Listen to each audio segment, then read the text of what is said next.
Ho ho ho.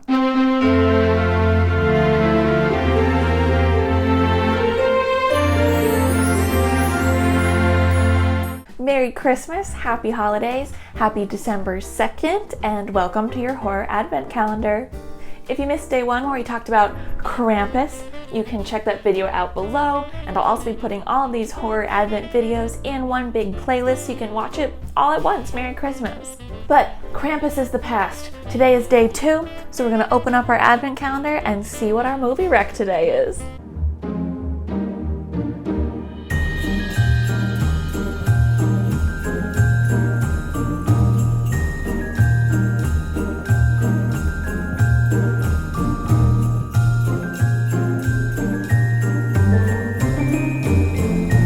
Got it.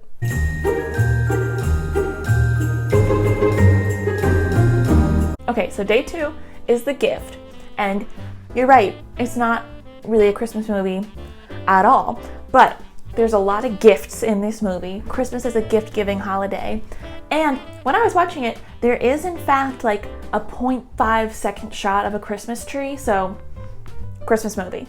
So The Gift also came out in 2015, just like Krampus. It was directed by Joel Edgerton, and let's see what Letterboxd has to say is the summary of this movie. Okay, it says, "Not every gift is welcome. A husband and wife try to reinvigorate their relationship, but their lives are threatened by a friend from the husband's past who holds a horrifying secret about him, sending their world into a tailspin." So yeah, I'd say that's a pretty thorough synopsis. So in this movie, Jason Bateman plays Simon, Rebecca Hall plays Robin. They are a young couple moving into a new house, and while they're shopping for stuff for their new home, they run into an old friend of Simon's from high school, and they invite him over for dinner, and they realize he's kind of weird, kind of awkward, but then he just kind of keeps showing up at their house and bringing them gifts and inviting them over for dinner, and they have to keep going with this chain of dinners. We've all been there. It's an uncomfortable situation. It's really hard to have like friend breakups as an adult, or not even friend breakups, but just when you don't want to hang out with someone, but you're both grown-ups. It's weird. So this movie has like a 91% on Rotten Tomatoes, which like Rotten Tomatoes is not the holy grail. On Letterboxd, it has an average rating of 3.4 out of 5 stars, which is pretty good. I gave it 3.5 stars myself. I really liked this movie. I thought it was really fun. Thinking about it now, I might bump up my score because I had a really good time watching this. It seems like some of my friends on Letterboxd did not enjoy this movie as much as I did. I'm seeing a 0.5 star review, some 1.5 star reviews, which is, again, fine. We love opinions. Oh yeah, I thought I had never seen this movie before, but then as it was going, it was kind of all feeling really familiar, so maybe I had seen it and blocked it out, or maybe the plotline is like kind of predictable, so maybe I'm just like really smart. But I always want to start with the things that I liked about the movie, and the number one thing that made me like this movie so much is just how unhinged it is, and it goes completely off the rails, which is something I always appreciate in a movie. The acting is really great. All 3 of the leads, Jason Bateman, Rebecca Hall, and the director, Joel Edgerton, are all fantastic in it. I sometimes have a problem when a director casts themselves in a movie, but I think this works because Joel Edgerton doesn't play the lead character, he plays the weird friend, and he's really good at it, so can't be mad. The marriage between Robin and Simon feels like they're real people having real marital spats, if you will. It was an unexpectedly really funny movie for me. Sometimes I think it was unintentional. Like, there's the funniest slap of all time. I've never seen a funnier slap in my life than in this movie. Sorry about how we treated you. That's great. But, and I mean, this is the only thing I've ever seen Rebecca Hall in. I think she's great. But I've seen Jason Bateman in a lot of stuff, and I know he's very funny. So that is just kind of inherently in the role, I feel like. I also really liked how the story unfolded. Like I kind of mentioned earlier, it seems to get kind of obvious at times. Like you're like, yeah, I see where this is going. But it also makes me feel like I'm smart and like I'm figuring out where the movie's going. So I appreciate that. It's like a comfortable watch, which sounds weird because I was just talking about how off the rails it is.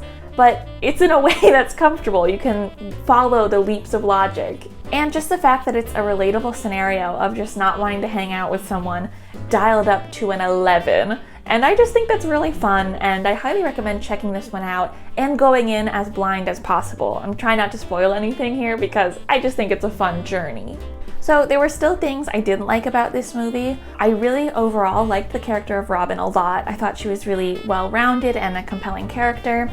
But there were moments I didn't super appreciate the way she was portrayed. So in the movie, the friend, Gordo, comes over for dinner the first time and just gets increasingly weird, brings them lots of gifts. One of the gifts he brings them is koi fish for their pond, which I feel like that's the point where I'd be like, this guy's weird, we need to stop hanging out with them. He is filling our pond with fish while we are not home. But that was something that Robin's character defended him for. She was like, oh, he's just weird, he's just a little awkward, we should be nice to him. And I feel like that makes her look kind of dumb, because that's something that's obviously too weird, and she's like, I think he's nice, and it makes her look dumb. They also go really heavy on Robin and Simon having difficulty conceiving and trying to start a family, but in a way where it's like Robin's fault for doing something wrong, and I don't think that's necessary. I also am gonna spoil something a little bit here for a trigger warning, so if you want to go in completely blind, just skip ahead like 15 seconds. But there is some implied sexual assault in this movie when it takes that turn that I mentioned before. And it is something that's being filmed and we are seeing, and it's scary and upsetting in the moment that you're watching it, and I can see where that could really upset someone. So, fair warning. Okay, spoiler, trigger warning over. That being said, I really enjoy this movie. I think it's really fun psychological warfare that I enjoy a lot. As for the festive levels, like I said, there isn't really anything that makes this inherently a Christmas movie. I will say, given the title, I thought there would just be one singular titular gift, but there's like a lot of gifts that these people are given. Very Christmassy. And we see them decorating a whole Christmas tree. So if there's a Christmas tree, it's a Christmas movie. So even though it seems like some people hate this movie, some people love this movie, like me, it can be a little heavy at times, but overall, I think it's a really fun, bonkers way to spend a couple hours, and I highly recommend it. So that's day 2 of our Advent.